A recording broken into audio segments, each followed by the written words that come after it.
We're 2 weeks in to the 2024 NFL season, and we're already seeing so much overreaction. So many major changes to expectations. In this video, I react to Colin Cowherd's top 10 NFL teams after week 2, entering week 3 of the 2024 NFL season. Just because it's the regular season, just because the NFL season is here, doesn't mean we're not still doing reaction videos, baby. So for more BLV reactions just like this, make sure you let me know that you enjoy by Gronk spiking the like button and get in the comments and let me know your thoughts on Colin's top 10 teams. I have a feeling it's going to be a lot different from my opinion. So I can't wait to hear what Colin says about the best teams in football right now. Let's go, guys. Don't forget to subscribe, and let's begin with Colin Cowherd's top 10 teams. Okay, Colin. Let's see. Is your top 10 accurate, or is it garbage? Let's begin. It's 2 weeks. Here's what I find with the herd hierarchy. I have to make bets. Corporations make bets on I have to make bets on the BLV. Leagues, conferences, personality shows. I'm making bets. There are a lot of things that are new. Yep. Some I buy, some I don't. Agree. Some I buy, some I don't. You just said that. You're going to see what I believe what I'm seeing and what I don't believe what I'm seeing. Okay. You're teasing me. Here's our herd hierarchy. Okay. Herd hierarchy. Time is now. Let's go. The top 10 NFL teams according to Colin. Caesar, we need that graphic. Number 10. Yeah, their next 4 opponents are 1-7. The Bengals are fine at 0-2. I actually love this ranking by Colin. This is actually more conservative than where I have the Bengals. I have the Bengals still at number 8 after having a preseason ranking inside the top 5. But I believe the Bengals are a team that traditionally starts slow with Joe Burrow. T. Higgins has yet to play. The Patriots caught them off guard in week 1, and I still thought, even as a Pats fan, the Bengals should have and could have won that game. Maybe not should have, but definitely could have won that game if not for some turnovers at the wrong time, right? Then they play the Chiefs, and they definitely should have won that game. They definitely should have. So I see the progression. I like how the defense is playing, specifically against the pass right now. So I think the offense is going to get it going, especially when T. Higgins is back. So I believe in the Bengals. I still believe that if you're betting on a weekly basis, you have to power rank them as a top 10 team with Joe Burrow, Jamar Chase, and this group. So I do agree with Colin here. You can go to Arrowhead against maybe the best defense in the league, arguably. No, it's not the best defense in the league, but it is very good. Andy Reid has extra time, Mahomes, and shut down Travis Kelce and That's true. The Chiefs did have extra time, and they were at home. Play the Chiefs. And Taylor Swift was there. Double their yards in the 4th, you're fine. Zach Taylor's teams don't do well in September. Joe Burrow doesn't do well. I'll say it again. About the time pumpkin spice lattes are available at Starbucks, that's when they're good. Okay. T. Higgins coming back. I like this team. Quarterback, pass rush, weapons. I like them. I agree. I don't care. They're 0-2. I agree. That team can beat. Record isn't everything, guys. There's always 1 or 2 0-2 teams that pick it up and get it together. I think the Bengals are my favorite to do so, including the Ravens, who I also still have in my top 10. I'm intrigued to hear if Colin has the Ravens in his top 10 still. Anybody, anywhere, any weather. I do think they missed Joe Mixon a little, but we'll see. I like the team. I agree with that too. I think they need to play Chase Brown more. He looked really good against the Chiefs. Didn't look great against New England, but I thought he looked really good in his limited opportunities against the Chiefs. Put him out there more. Zach Moss shouldn't be getting 70% of the snaps at running back. Maybe even trade for a running back. team, Bengals 10. Number 9. Listen, the Niners have the second. The Niners lose a game. Not a well-played game by the Niners on either side of the ball.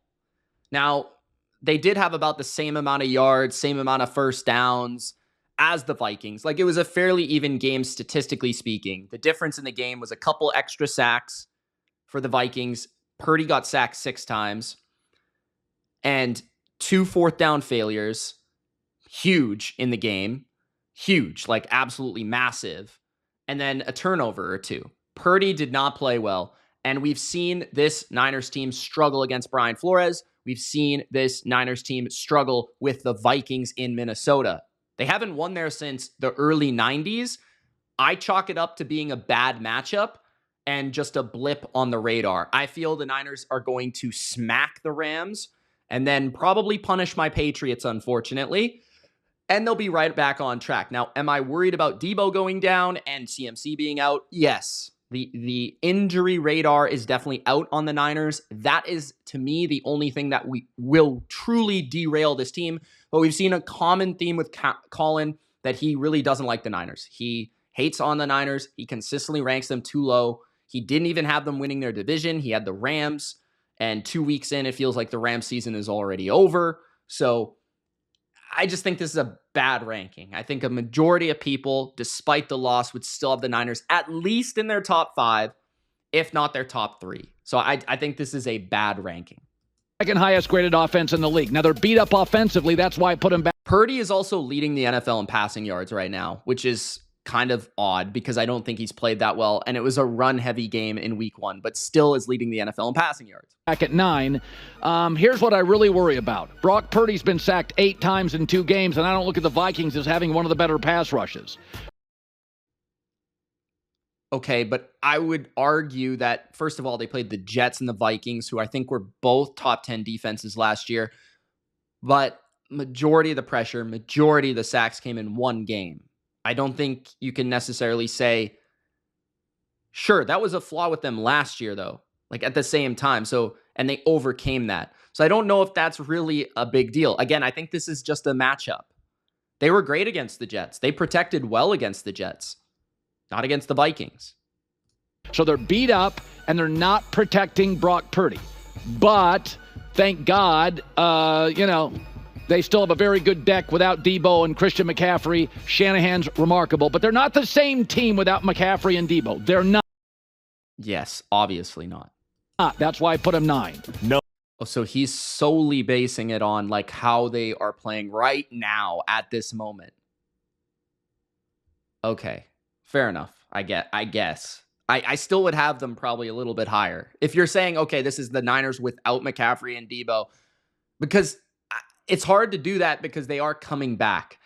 I would still probably have them like 5 or 6. Number 8. I don't know what to do with the Seahawks. Geno Smith, to his credit, See, like the Seahawks above the Niners. Like the Seahawks have beaten the Broncos and the Patriots in relatively close games. I thought they should have lost to the Patriots. Like I have Seattle pretty high. Like I'm aggressive on Seattle because I had high expectations, high preseason expectations for them. So I have them around 12, right? Which I think is high for the Seahawks. But again, they haven't really beaten anyone that's overly impressive or inside the top 20 teams in the NFL. So like the Broncos are not a good team. They have a terrible offense. Their defense is below average. New England has a good defense. I thought that was a far more impressive win. Going to Gillette, winning that game without Kenneth Walker, winning it in overtime. I thought the Patriots actually should have won if they didn't get their field goal blocked. But at the end of the day, Geno played really well. Their passing offense really, truly sparked. Jackson Smith and Jigba might have broken out in front of our eyes. And DK Metcalf had a massive game. So I like the trend of Seattle. I thought that New England gave them a difficult time with their rushing attack, which is something they'll have to fix and tweak.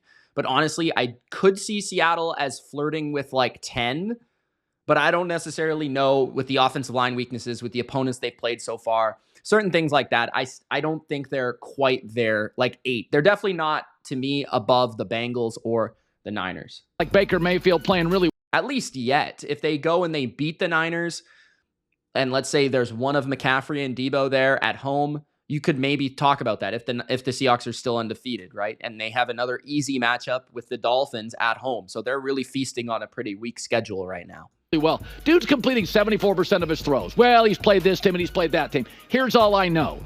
The last 2 drafts were excellent. In fact, I could argue the last 3 drafts are excellent. And I'm seeing this young defensive coach like a D'Amico Ryans do really cool things.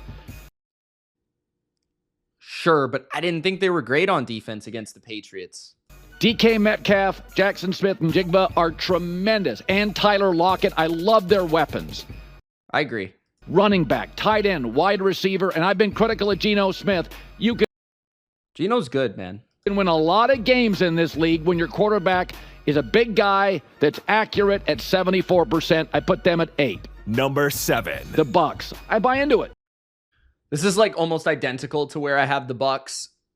And my only kind of thought with the Bucs to why I wouldn't argue. So I have them at 6. So I have them a little bit higher. They're injured. Vita Vea, Antoine Winfield, 2 of their best players on their entire team are injured. Then you throw in Kalijah Kancey. Then you throw in some of the corners, the right tackle, right? Like they're dealing with a lot of injuries. So if you're going to play that game with the Niners, I think you have to also play it with the Bucs. Like if the Niners and the Bucs played with the current rosters they have right now, McCaffrey, Debo out, Vita Vea, Gedeke, Winfield out, you would definitely favor the Niners. So that ranking doesn't make sense. But in my power rankings, I don't necessarily do that as much unless it's a quarterback, like where I rank the Packers, the Dolphins, like near the bottom of the list because quarterback's so impactful. With those tricky 1, 2, 3, 4 week injuries where we're not really sure when they're going to come back, I kind of just treat it like they're the same team. So I have the Bucs at 6. Again, Baker's playing his butt off. 8-2 over his last 10 starts. He and Chris Godwin are totally connecting. Now, the Denver game this week is sneaky. The Denver game this week is sneaky because Sean Payton kind of owns the Bucs and he kind of owns Todd Bowles. And the Bucs are really injured, which is something he hasn't brought up. But Chris Godwin, Baker Mayfield, I agree, playing phenomenal football. Mike Evans had a great week 1. I think they've got a good offense, man. I like watching the Bucs. I like cheering for the Bucs. Levante David's still playing at a high level. And they're, right now, though, to go to Detroit, they went in there all banged up and injury riddled, and they won. So yeah, it's an impressive win despite getting outplayed, in my opinion, on pretty much all the stats, like across the board, except for red zone. That's why they won. Red zone defense. To be that injured and without the best safety in the league and, your right tackle and, Kalijah Kancey, your first round pick from last year, who's a good player, like to not have those players and still beat a team that went to the NFC Championship, who many think is a top 5 team, that's extremely impressive. I buy Tampa. I buy Baker. He's playing with a ton of confidence. I've always thought Todd Bowles is a good defensive coach. In New York, I didn't think he was quite ready for New York. If his first job would have been in Tampa, it may have been different, but in New York, they're impatient. I like the coach. I think Todd Bowles learned a lot too with the Brady era and the Arians Brady era there. I feel like Todd Bowles definitely, not only has he inherited a great culture, a lot of great players, a lot of leaders, like I think that sort of leadership that Todd Bowles maybe a deficiency for him in some ways because he's not the most charismatic, big talking coach. He's a really good personality in terms of players connect with him, like him, and he's a good defensive coach. I don't deny any of those things. I just feel like it's been a great situation for him all the way around. And I think he definitely learned from the Jets situation, and he grew from, I think, having Tom Brady and those guys around him there. Coach, and I like the quarterback. I have them at 7. Number 6. The Vikings. I don't know. This is too high. I mean, the Vikings have been very impressive so far, and I understand that Colin has a crush on Sam Darnold, so that's the way it's going to be. Like, they were unranked for Colin last week. I think the Niners were 2 last week, potentially. I don't know if the Bucs were even on the list or Seattle was on the list. I don't even know, but it just feels like Colin's kind of going crazy here. Now, the Vikings, I think they could be a playoff team.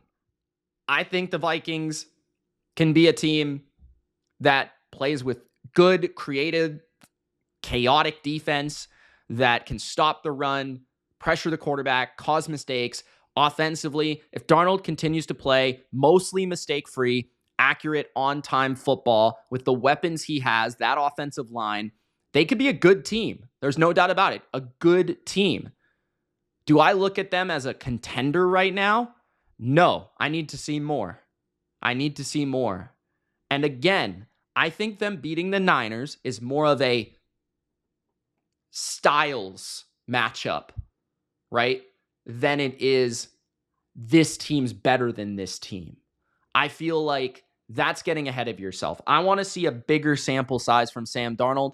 We've seen Darnold in the past on Carolina, right, have early season success, but he has really lacked the ability to tie it together for a long period of a season. And given how good the coaches in Minnesota are, it's easy to trick people into thinking this is a good team for a short period of time because of how good their schemes are and how they can calculate, especially O'Connell, a certain scheme offensively against certain coverages and certain defensive schemes. And Flores can confuse opponents on defense. But as there's more film, it exposes talent. And I'm not exactly sure the Vikings are in that range. Now, if you had them at 10, I wouldn't hate it.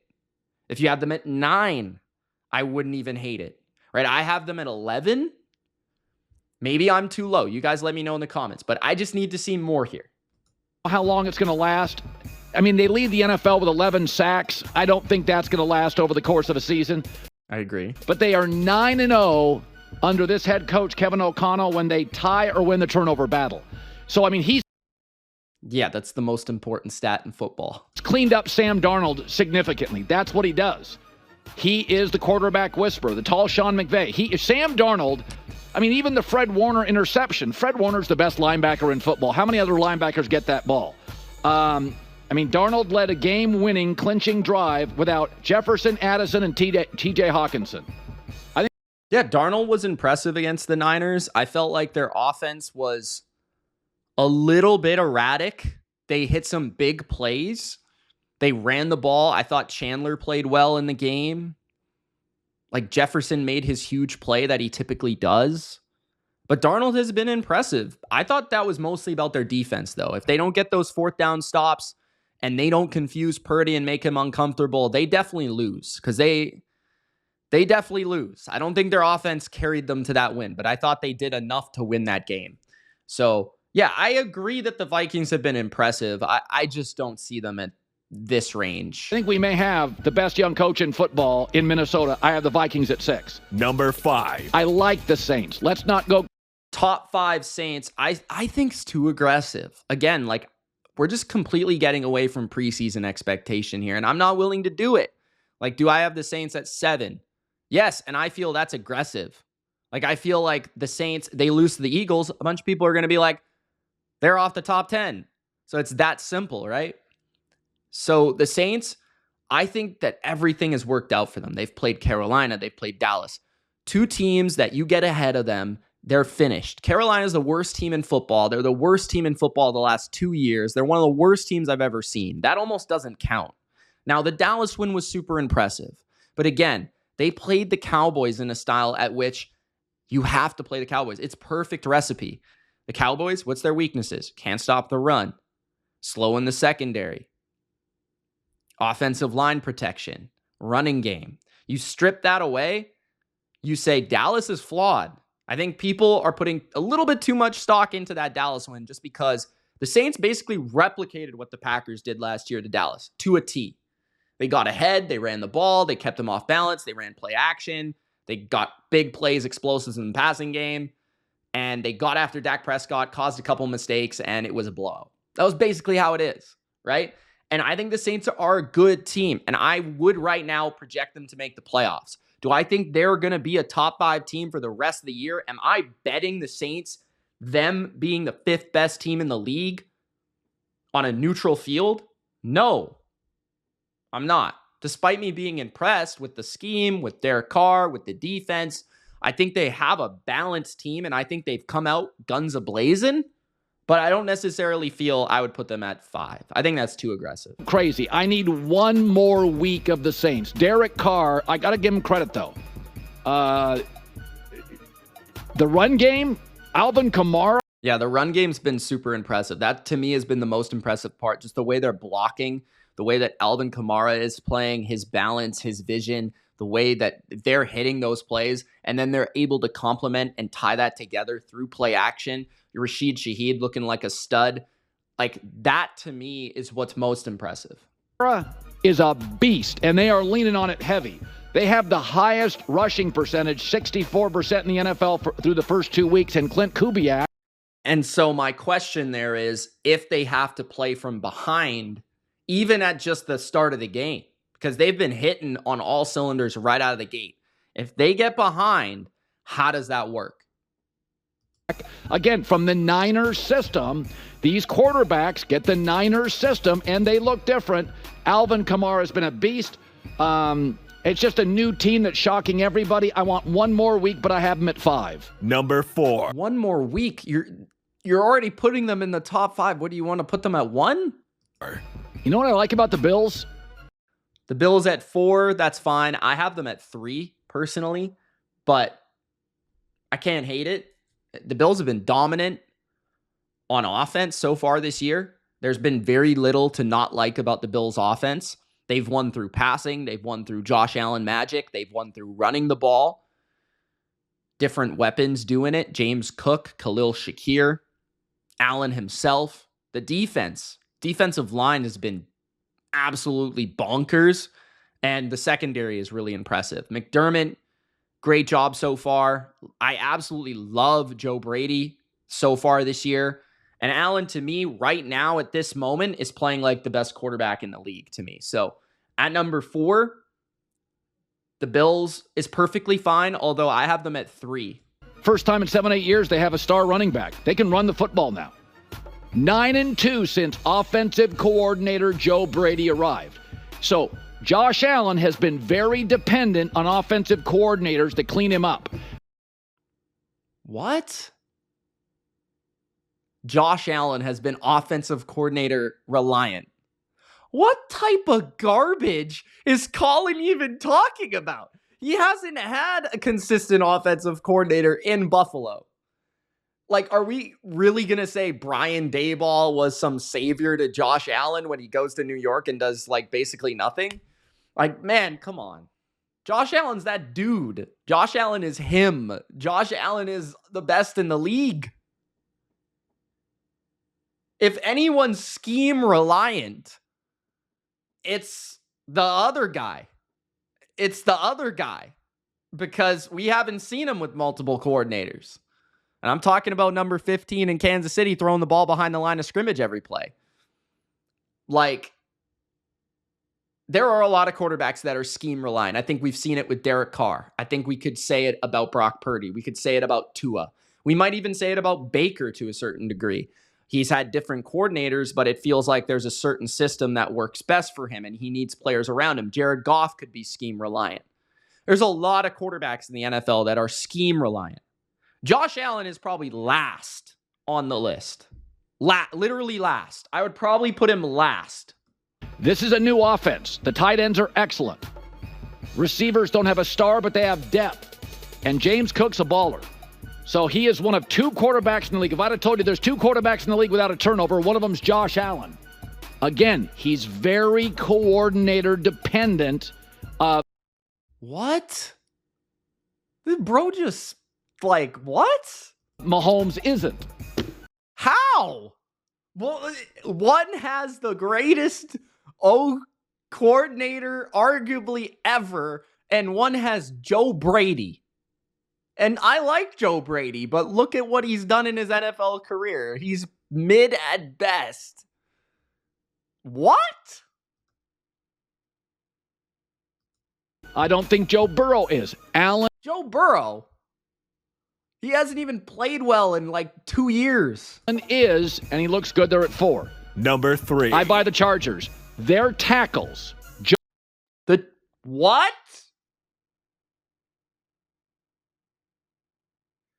No, he's trolling. This isn't right. This isn't accurate.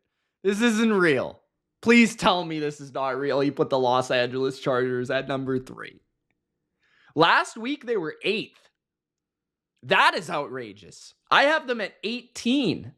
They've beaten the Panthers and the Raiders. And the Raiders game was extremely misleading because the Raiders turned it over 3 times, missed a field goal. And I thought the Raiders defense dominated the Charger offense. Herbert has not looked good. I would not even put Herbert right now in the top 10 quarterbacks in the league based on this year right now. Like, he's not played that well. Their run game's been great. Their defense has been better than expectation. But to me, they've just been beating bad teams because they're well coached, which we expected, and they have a better quarterback than the Raiders and the Panthers for sure. And to me, like, what? This is just like absurd. I understand that he loves Los Angeles, but man, that's crazy. Joe Alt and Rashawn Slater were the 2 highest weighted tackles. Can we see the Chargers play like a top 20 team in the NFL first? In the entire league. The only flaw with Kansas City is their strength. J.K. Dobbins looks like Buckeye J.K. Dobbins. Herbert, for the record, is 18-0 when his team allows less than 20 points. He just needs a coach. Now, I don't think their defense will remain this viable, but they have... They might lose to the Steelers. They play the Steelers this week. The Steelers are like borderline playoff team. 2 pass rushers, 2... And I said might. It'll be a close game. elite tackles, a run game that... But at least that's a little bit more that we can understand the hype on the Chargers. Bus receiver Quentin Johnston, he can play. This is a... Can he? Real team. I think this is a real team. Kansas City, good, not yet, but a real team. The 3rd best team in the NFL. You're favoring the Chargers on a neutral field against the 49ers. The Bills. I wouldn't even favor them over the Bucks, the Saints, any of these teams in the top 10. This is literally the worst ranking I've maybe ever seen. I like the Chargers too. Like, I don't even want to hate on this team. Could I see them at the end of the year being in the top 10, like number 10, number 9? It wouldn't shock me, but number 3 after beating the Panthers?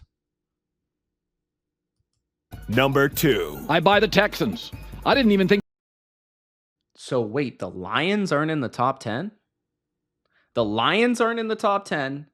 The Ravens aren't in the top 10.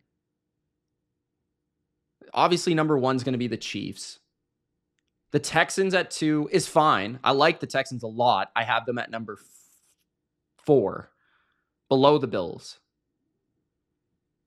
I love CJ. I think he's arguably, to me, top 3 quarterback in the league right now. But number 2 is still too high because I don't think they've been like overly impressive so far. They've been good. They've met expectation. They're 2-0, but they haven't wowed me yet. And I'm still waiting for that. So I think this is aggressive. I think they played well against Chicago. They're young, and I could see them getting to the AFC Championship and making a silly play and losing to Kansas City. CJ Stroud is... I think they can beat Kansas City. Insane. That kid is the most effortlessly accurate guy outside of maybe Burrow and Mahomes in the league. Nico... I think Stroud's the most accurate guy in the league. Collins, his size... Nico's a beast. And they're comparing him to Andre Johnson. They got multiple weapons, a great left tackle, the quarterback, the coach, the culture, their defense right now, a lot of sacks. Again, Chargers, Texans, I buy. By the way, the pass rush, Danielle Hunter looks fantastic. Saints, I kind of buy. Steelers at 2-0, don't make the hierarchy. And number 1. Number 1. Listen, I do worry. I don't think they're very good at tackle. They were not very good on 3rd down against the Bengals. Yeah, like the Chiefs are 1, but they have not really been super impressive. I broke it down in my power rankings. I agree. Left tackle is still a problem. They haven't solved that. It's been a problem since the offseason. Wide receivers have actually been less than I thought, like worse than I thought. Kelsey looks old. Mahomes hasn't played that well. They're still 2-0 against 2 teams that I have in the top 10. So I have to give them that credit. So that's why they're number 1. But to me, they haven't been that impressive. The defense has been good. The defense has lived up to, we think they're a good defense. Top 5, top 10 defense. But the offense is where they need to start to get this thing humming. They got to clean that up where they go get somebody at the trade deadline. It is hard to win a Super Bowl, even with Mahomes, if you don't love the offensive line, and I don't, but. All right, well, that's the top 10 for Colin Cowherd. You guys let me know what you thought in the comment section below. It's Mitch. Thank you so much for watching, and we'll see you in the next video. Go check out my Power Rankings video so you guys can see and compare my rankings to Colin's. I think some of these were absolutely outrageous. I think the biggest miss is that he didn't have the Lions in his top 10, which I still think the Lions are good. I mean, you look at them basically doubling up the Bucs in a majority of the statistical categories and really struggling in the red zone. I think the Lions should at least be in the top 10. So that's the one that really kind of irks me, along with the Charger ranking being egregious. But you guys let me know. Gronk's like the like button, subscribe. Peace.